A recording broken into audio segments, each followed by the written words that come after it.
Il y a les pro-Hamas qui accusent l'armée israélienne d'avoir tué ses propres civils. Mais c'est plausible.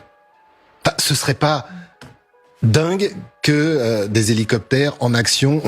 Gros malaise sur le plateau d'LCI suite aux révélations du journal israélien Haaretz. La journaliste de TF1 Samira El-Gadir, chef du service Les Vérificateurs, relaie une information du très sérieux journal israélien Haaretz. Le quotidien affirme via une source policière dans un article datant du 18 novembre que les hélicoptères de l'occupation israélienne auraient touché leurs propres civils le 7 octobre dernier.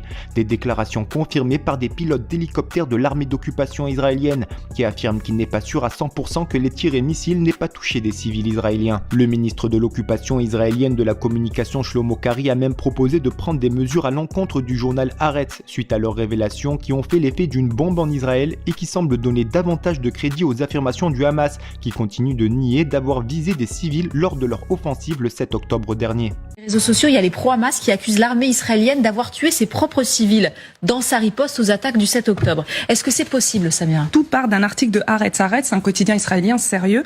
L'article est publié samedi dernier et dans le premier paragraphe de cet article, le journaliste écrit ces lignes que je vais vous montrer. Donc, selon une source policière, l'enquête indique également qu'un hélicoptère de combat de Tsahal arrivé sur les lieux et ayant tiré sur des terroristes aurait également touché certains participants au festival. Et ça s'arrête là. C'est de joindre aussi plusieurs de ses collègues chez Haaretz. Il y a quand même une journaliste qui m'a répondu juste pour du off et juste pour me dire que quand même cet article avait fait scandale en Israël. Tu m'étonnes, hein. Les autorités israéliennes ont peur qu'on remette en cause la responsabilité du Hamas dans les tueries, parce que c'est de ça qu'il s'agit, et c'est d'ailleurs ce qui s'est passé dans les heures qui ont suivi.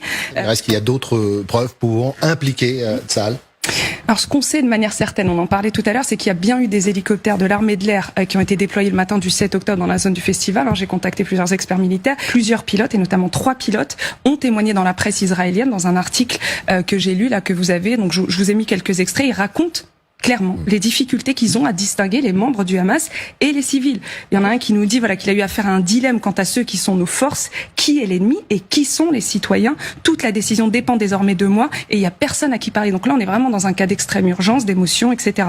Ils affirment aussi qu'ils ont choisi les cibles pour lesquelles la chance de tirer sur des otages est faible. Un autre pilote reconnaît clairement que c'est pas du 100%. Donc, il laisse entendre qu'il a pu atteindre des civils. Et le Hamas continue de démentir avoir ciblé des civils lors de cette journée-là. C'est peut-être terrible, mais je crois.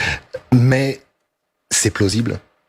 Enfin, ce serait pas dingue que des hélicoptères en action. On se souvient, il faudrait presque repasser les images où vous voyez, elles sont terribles, on s'en souvient tous, ces jeunes et moins jeunes courir dans le désert pour fuir, avec juste derrière eux les terroristes du Hamas, leur tirant dessus les Kalachnikov. Donc on imagine 2 hélicos arrivant là-dessus.